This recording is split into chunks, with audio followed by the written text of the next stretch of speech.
সহজ লেসনে তোমাদের সকলকে স্বাগত। আজকের এই ভিডিওতে আমরা নবম শ্রেণীর প্রথম পর্যায়ক্রমিক মূল্যায়ন 2024 সালের ভূগোল বিষয়ের নমুনা প্রশ্নপত্র সেট 3 এর উত্তর সহ আলোচনা করব। তো চলো আজকের এই ভিডিওতে আমরা দেখে নিই ক্লাস 9 এর ফার্স্ট ইউনিট টেস্ট 2024 জিওগ্রাফি সাবজেক্টের এই প্রশ্নের উত্তরগুলো। তো প্রথম ইউনিট টেস্টে তোমাদের 40 নম্বরের পরীক্ষা নেওয়া হবে এবং 1 ঘন্টা 15 মিনিট কিন্তু সময় দেওয়া থাকবে। 1 নম্বর প্রশ্ন দেখো কি দেওয়া আছে, সঠিক উত্তরটি নির্বাচন করো। 7টি প্রশ্ন দেওয়া থাকতে তোমাদের প্রতিটা প্রশ্নের মান হচ্ছে 1 নম্বর করে। 1 নম্বর দাগে যে দিন পৃথিবীতে দিন ও রাত্রি দৈর্ঘ্য সমান হয় সেই দিনটিকে বলা হয় বিষুব, সংক্রান্তি না অধিবর্ষ। তো যে দিন পৃথিবীতে দিন রাতের সমান হয় সেই দিনটিকে বলা হয় বিষুব। ঠিক আছে। 2 নম্বর দাগে প্লুটো বামন গ্রহ হিসাবে পরিচিতি পায় 2000 সালে, 2006 সালে, 2020 সালে। উত্তর হবে 2006 সালে। ঠিক আছে। এরপর দেখো 3 নম্বর দাগে ড্যাশ আবর্তিত হয় দক্ষিণ থেকে উত্তর দিকে, পৃথিবী, বৃহস্পতি না ইউরেনাস। তো উত্তর হবে ইউরেনাস। ঠিক আছে। ইউরেনাস দক্ষিণ থেকে উত্তর দিকে আবর্তিত হয়। এরপর 4 নম্বর দাগে নিরক্ষরেখায় ধ্রুব তারার উন্নতি কোণ 0 ডিগ্রি, 90 ডিগ্রি না 180 ডিগ্রি। তো নিরক্ষরেখায় ধ্রুব তারার উন্নতি কোণ হচ্ছে 0 ডিগ্রি। ঠিক আছে। এরপর 5 নম্বর দাগে ড্যাশ একটি সর্বত্র লব্ধ সম্পদের উদাহরণ। এখানে দেওয়া আছে, অপশন রয়েছে ক্রায়োলাইট, কয়লা না বায়ু। তো বায়ু হচ্ছে একটি সর্বত্র লব্ধ একটা সম্পদের উদাহরণ, অর্থাৎ বায়ু সব জায়গাতে পাওয়া যায় আর কি।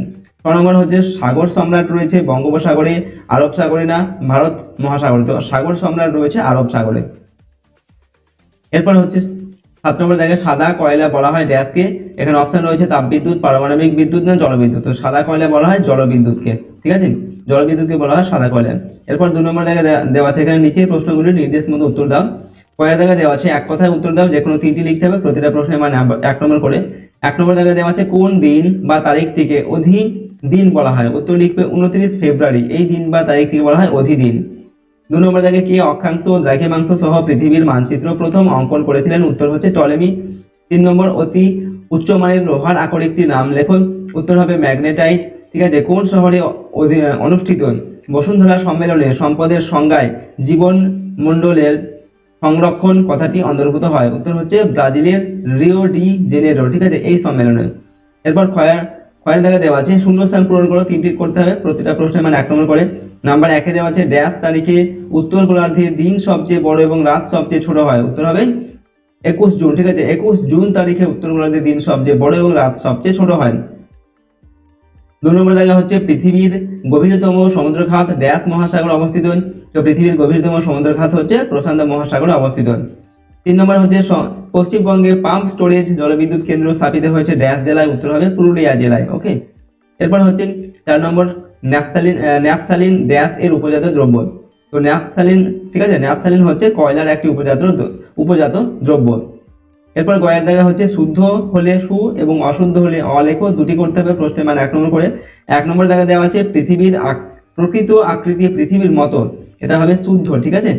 এরপর 2 নম্বর আন্টার্কটিকায় খনিজ পদার্থ নিরপেক্ষ, আন্টার্কটিকার খনিজ পদার্থ নিরপেক্ষ সামগ্রী, এটা হবে শুদ্ধ। আন্দামান দ্বীপপুঞ্জ থেকে কুমির প্রভা স্পষ্ট দেখা যায়, এটা হবে অশুদ্ধ। এরপর 2 নম্বর দেখে নিচের প্রশ্নগুলির 2-1টি বাক্য উত্তর দাও।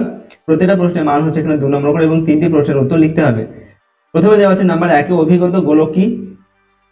উত্তরটা লিখবে যে গোলকের 2 বিপরীত প্রান্ত ঈষৎ চাপা এবং মধ্যভাগ ঈষৎ স্ফীত।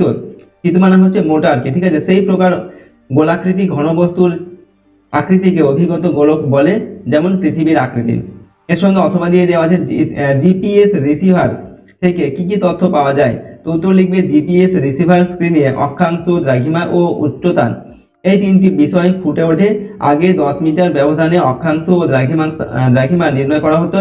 এখন রিসিভার এত উন্নত হয়েছে যে কয়েক মিলিমিটার ব্যবধানে অক্ষাংশ ও দ্রাঘিমা নির্ণয় করা যায়। রিসিভারে ভূমির যে উচ্চতা ফুটে ওঠে তা জিওড তল বা সমুদ্র তল থেকে মাপা উচ্চতা। এরপর 2 নম্বর দেখা হচ্ছে অপসূর ও অনসূর কাকে বলে। উত্তর লিখবে, প্রথমে অপসূর লিখছি আমরা। পরিক্রমের সময় 4 জুলাই পৃথিবী থেকে সূর্যের রৈখিক দূরত্ব বৃদ্ধি পেয়ে দাঁড়ায় 15,20,00,000 কিলোমিটার। ঠিক আছে। এই দিনটিকে অপসূর অবস্থান বলে। অপ মানে হচ্ছে দূরে আর সূর্য মানে হচ্ছে সূর্য। ঠিক আছে। পৃথিবী থেকে সূর্যের যে সব থেকে বেশি যে দূরত্ব যে দিন হয় সেই দিনটাই হচ্ছে পৃথিবীর অপসূর অবস্থান। আর অনসূর অবস্থান কি, পরিক্রমণের সময় 3 জানুয়ারি পৃথিবী থেকে সূর্যের রৈখিক দূরত্ব কমে দাঁড়ায় 14,70,00,000 কিলোমিটার। এই দিনটিকে বলা হয় পৃথিবীর অনসূর অবস্থান। ঠিক আছে। অন মানে হচ্ছে নিকট আর সূর মানে সূর্য, অর্থাৎ পৃথিবী থেকে সূর্যের যে কম দূরত্ব যে দিন হয় সেই দিনটা হচ্ছে অনসূর অবস্থান।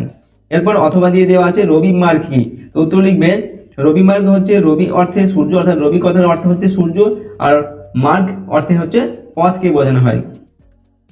আপাত দৃষ্টিতে যে বার্ষিক গতিপথে সূর্যকে পৃথিবীর চারিদিকে সঞ্চরণশীল বলে মনে হয় তাকেই রবি মার্গ বা সূর্যের আপাত বার্ষিক গতি বলে। ঠিক আছে, সঞ্চরণশীল মানে চলমান বলে মনে হয়। ঠিক আছে, আপাত দৃষ্টিতে আমরা সূর্যকে কি হয় মনে হয় যেন চলছে। ঠিক আছে, এটাই হচ্ছে সূর্যের আপাত বার্ষিক গতি বা রবি মার্গ। 3 নম্বর দাগে পারমাণবিক শক্তি ব্যবহারের দুটি অসুবিধা লেখন। তো পারমাণবিক শক্তি ব্যবহারের অসুবিধাগুলি হলো, 1 নম্বর হচ্ছে কাঁচামালের সমস্যা। পারমাণবিক শক্তির কাঁচামালগুলি সর্বত্র পাওয়া যায় না। 2 নম্বর অসুবিধা হচ্ছে অধিক প্রাথমিক ব্যয়। এই শক্তি কেন্দ্র স্থাপনে ও যন্ত্রপাতি কিনতে প্রাথমিকভাবে প্রচুর মূলধন বিনিয়োগ করতে হয় বা মূলধন বিনিয়োগের প্রয়োজন হয়। ঠিক আছে, এর সঙ্গে অথবা দিয়ে দেওয়া আছে নিরপেক্ষ উপাদান কাকে বলে, তো উত্তর লিখবে পরিবেশ থেকে প্রাপ্ত যেসব বস্তু বা পদার্থ সম্পদ নয়, আবার সম্পদ উৎপাদনের কোনো বাধা বা প্রতিরোধ সৃষ্টি করে না, সেই সব সামগ্রীকেই নিরপেক্ষ উপাদান বলা হয়। ঠিক আছে, এগুলো হচ্ছে তোমাদের 2 নম্বর মানের প্রশ্ন। এরপর 3 নম্বর এবং 5 নম্বর মানের প্রশ্নগুলো দেখে নাও।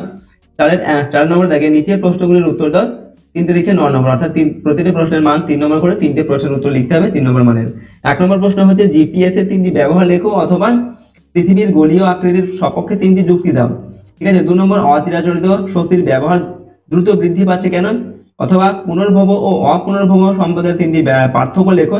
3 নম্বর হচ্ছে কোরিওলিস বল কোন কোন বিষয় দ্বারা নিয়ন্ত্রিত হয়, অথবা নিরক্ষরেখার পার্শ্ববর্তী অঞ্চলে ঋতু পরিবর্তন হয় না কেন। ঠিক আছে, এরপর দেখো 5 নম্বর দেখার প্রশ্ন, যে কোনো একটি প্রশ্নের উত্তর দাও। প্রশ্নের মান 5 নম্বর, 2টি দেওয়া আছে, একটি লিখতে হবে তোমাদের। পৃথিবীর পরিক্রমণ গতির 5টি ফলাফল উল্লেখ করো, আর 2 নম্বর হচ্ছে সম্পদ সৃষ্টির উপাদানগুলির ধারণা দাও। ঠিক আছে, এরপর 6 নম্বর দেখে প্রদত্ত ভারতের রেখা মানচিত্রে নিম্নলিখিতগুলি উপযুক্ত প্রতীক ও নাম সহ চিহ্নিত করো এবং উত্তরপত্রের সঙ্গে জুড়ে দাও। 1 × 5 = 5। দেখো 1 নম্বর হচ্ছে বৃহত্তম লিগনাইট ভান্ডার, বৃহত্তম কয়লা খনি। এরপর পশ্চিমবঙ্গের একটি তাপবিদ্যুৎ কেন্দ্র, উত্তর পূর্ব ভারতের একটি তৈল উত্তোলক অঞ্চল, বৃহত্তম তৈল শোধনাগার অঞ্চল। ঠিক আছে, তৈল শোধনাগার। তো এগুলো তোমাদের যে ম্যাপ দেওয়া হয় সেখানে কিন্তু পয়েন্টিং করে দেখা যাবে। ওকে, তো এই ছিল তোমাদের ক্লাস 9 এর ফার্স্ট ইউনিট টেস্ট 2024 সালে তোমাদের ভূগোল বিষয়ের একটি মডেল কোশ্চেন পেপার সম্পর্কে কিন্তু আলোচনা করলাম। ঠিক আছে, প্রতিটি প্রশ্ন উত্তর কিন্তু তোমাদের প্রথম ইউনিট টেস্টের পরীক্ষার জন্য খুবই গুরুত্বপূর্ণ। সুতরাং সমস্ত প্রশ্ন এবং উত্তরগুলো অবশ্যই তোমরা ভালোভাবে মুখস্থ করে প্র্যাকটিস করবে। আর যদি এই চ্যানেলে তোমরা নতুন হতে হয়, চ্যানেলটিকে সাবস্ক্রাইব করে বেল আইকনটিকে প্রেস করবে। ওকে, আর যদি এই পিডিএফ ফাইল পেতে যাও তাহলে তোমরা সহজ লেসন অ্যাপটিকে কিন্তু ইনস্টল করবে, সেখানে পিডিএফ দেওয়া থাকবে। ওকে, তো আজকের এই ভিডিওটিকে আমরা এখানে শেষ করছি। সম্পূর্ণ ভিডিওটি দেখার জন্য অসংখ্য ধন্যবাদ।